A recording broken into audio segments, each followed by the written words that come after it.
To begin our landscape collage, you are going to want to start out with some circle shapes for the planets in the sky. So there's some different circle tracers at your table. You can look on the painted side and find some interesting spots that you might want. You can use even the back side if you don't care what it looks like. I'm going to trace one big planet back here, and then whatever I trace I would cut out. If you don't want to use the circle sizes at your table, you can cut your own circles, especially tiny ones that you might want way off in the distance. I don't have a lot of really little tracers. Actually, I'm going to fold this in half and cut a few small circles. If I fold it in half, I'm going to get a couple at the same time. That looks pretty cool. So I have already cut a few out before I started this video. So everything is getting glued onto that black paper. But as a fourth grader, you want to think about creating space in your outer space project. So things that are close to us are going to be bigger. As they get further away, they could overlap. They could be really tiny off in the distance. You can fill this as full as you'd like, but you also want to think about something in the foreground. So using your scraps, you can create some kind of landform that is in the front part of your project. That landform could be small. It doesn't have to take up the whole bottom. It could be cut from one long piece of paper. It could overlap. There could be one of the planets in the bottom as well. So you want to think about creating that foreground, and then you want to think about space in the background, overlapping, things bigger in the middle, smaller in the background. Maybe back here we have like two twin planets that are overlapping super tiny. So I think there's some space where things are getting bigger to smaller in the background on this.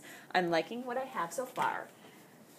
If you want to use the oil crayons to create some value, I'm going to do that on the back side of the scrap so that I don't get oil crayon on my table. What I'm going to do is I'm going to rub a little bit with a darker color oil crayon to create a shadow on this planet. You can smear that in if you'd like. Really starts to make it look like a form and more three-dimensional. You do not have to use black. This planet has some really nice purple in it. Maybe I use a purple oil crayon.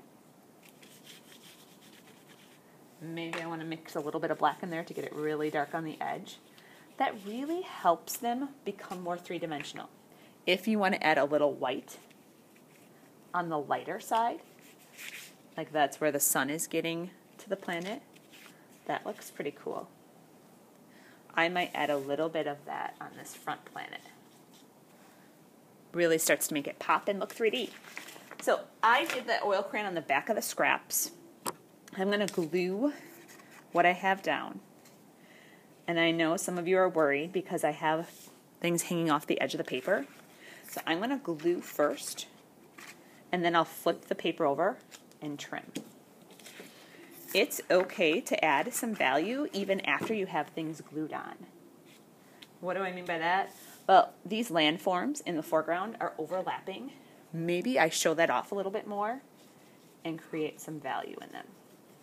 Even just lightly rubbing the oil crayon will show off some of those awesome textures from your painted papers. All right, biggest to smallest.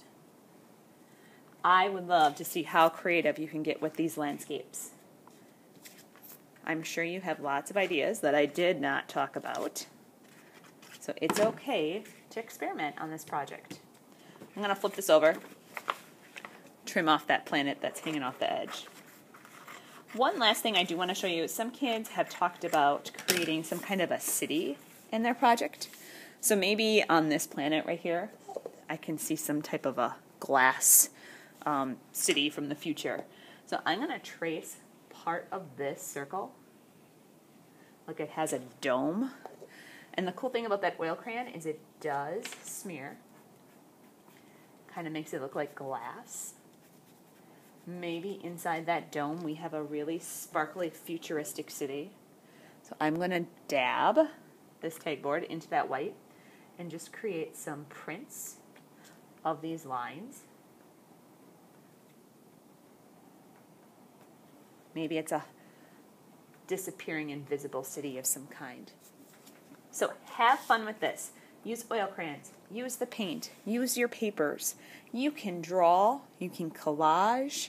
I'm curious to see how creative you can get with this landscape.